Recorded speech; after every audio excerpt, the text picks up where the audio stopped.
ऐश्वर्या, तू काही करू नकोस, त्यांना त्यांचं बोलू दे. अरे माझे जवळचे मित्र मैत्रीण ब्रेकअप करतायत आणि मी नुसतं बघत बसायचंय का सौमित्र? अरे पण त्यांना त्यांची पर्सनल स्पेस वगैरे काही गोष्टी आहेत की नाही, त्यांना बोलू दे ना त्यांचं त्यांचं. कशाला मध्ये कडमडतेस? शी यार.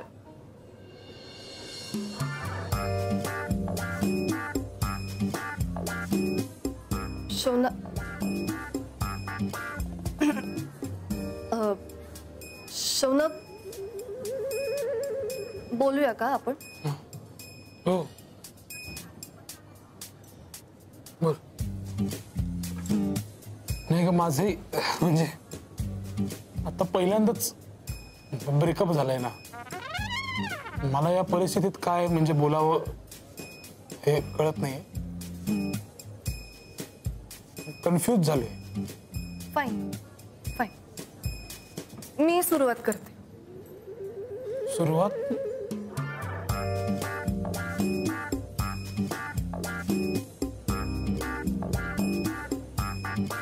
ही तू दिलेली love letters. I am sorry पण या लेटर्सची लँग्वेज खूप हेवी होती आणि मला अजूनही म्हणजे अर्थ नाही कळलाय त्या काही लेटर्सचा, पण तरी मी जपून ठेवली होती रे सगळी. तू या सगळ्याने मला आणखी त्रास होणार आहे, तुला कळत नाहीये का? प्लीज प्लीज असं नको ना म्हणूस. प्लीज प्लीज नको म्हणूस. अरे म्हणजे आता माझं ठरलंय ना की या तुझ्या सगळ्या आठवणीतून आता बाहेर पडायचं. माझं ठरलंय ना, मग तू आता परत असं काहीतरी बोलून माझं मन नको बदलू. सो प्लीज, आपलं ठरलंय आठवणीतून बाहेर पडायचं, असं काही बोलू नकोस आता. तुला त्रास होत नाहीये का पण स्वतःला तू हे असं वागतेस त्याचा? असं कसं म्हणू शकतोस तू? असं कसं म्हणू शकतोस? हे बघ, तुला माहितीये मी आता हेल्पलेस आहे या सगळ्या बाबतीत.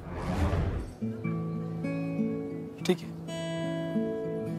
मला असह्य होईल पण तुझ्याशिवाय राहणं मला खरंच असह्य होईल. आपण काहीच तोडगा नाही का काढू शकत याच्यावर? तोडगा मीन्स? हो सॉरी, तोडगा सोल्युशन. सोल्युशन केव्हाच निघालंय रे.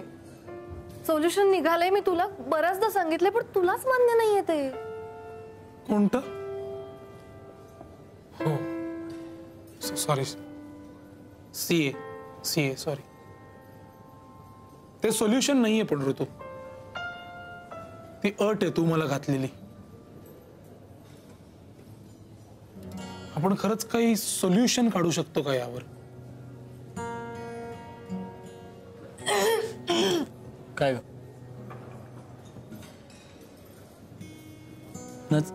अशी कशी नजर लागेल? काय बोलतेस? मैत्रेयी, असं काही नसतं. हे बघ कसं आहे, हे सगळे ना समज असतात आणि ऍट द एंड जे व्हायचं तेच होतं.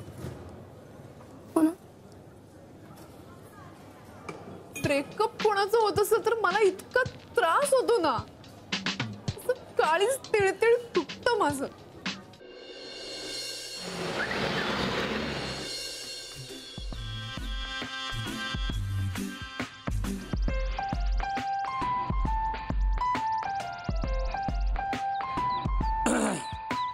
काय समजलो होतो आणि काय निघाली राव. काय समजलो होतो आणि कशी निघाली रे ती? मी ऐकलो होतं कळीचं फूल होतं म्हणून, इथं तर ढेकळाचं फूल झालं रे. मी ऐकलं होतं फुलाला काटे असतात, पण ते संधी साधू काटे इतके बोचतात.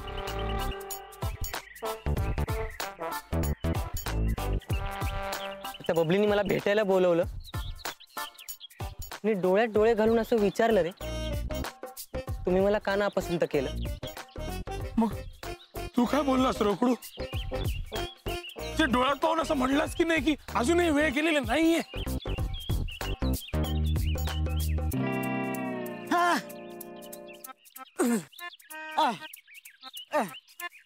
बबली,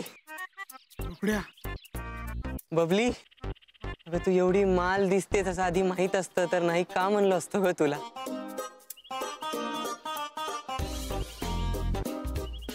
असं असं मनात म्हणलो कारण काय बोलावं काही कळलंच नाही ना. ते असं म्हणजे ते सर्दी अडकते ना घशामध्ये तसं झालं यार. एकदम बोलती बंद झाली. तिने असं म्हणली ना ती असं की असं का केलं तुम्ही. मग मी काय बोलणार यार. मी म्हणलं आता उशीर झाला आता मी तर काय काय करणार आपण. तर ती म्हणली हो मी तरी आता काहीच करू शकत नाही असं म्हणली यार.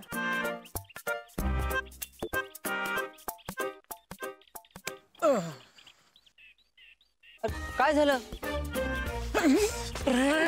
मूर्ख बेअक्कल. अरे चुंबक आहेस का तू. तेच रोकडू मी तर काहीच करू शकत नाही. म्हणजे तू तरी कर असं म्हणायचं होतं तिला. हो का.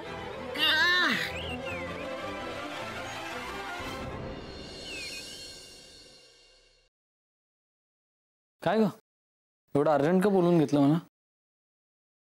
आई बाबांचं सांगायला हवं मायला.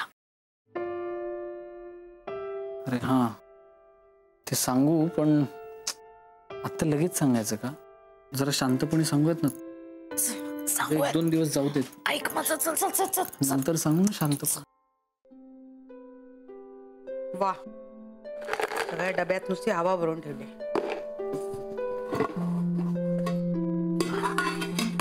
माई अरे काय हे रोज काय नुसते पोहे करून खात होतात की काय. सगळे पोहे संपलेत.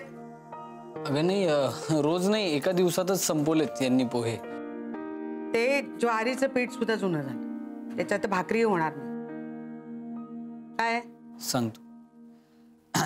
माई ऍक्च्युली एक बोलायचं होतं महत्वाचं. बोल. मैत्रीचे आई बाबा आले. आई बाबा क्या तुम्ही दोघांनी इथे हा गोंधळ घातलाय आणि या दोघांचा भारी गोंधळ. त्यांना डिवोर्स घ्यायचा आहे. कठीण आहे.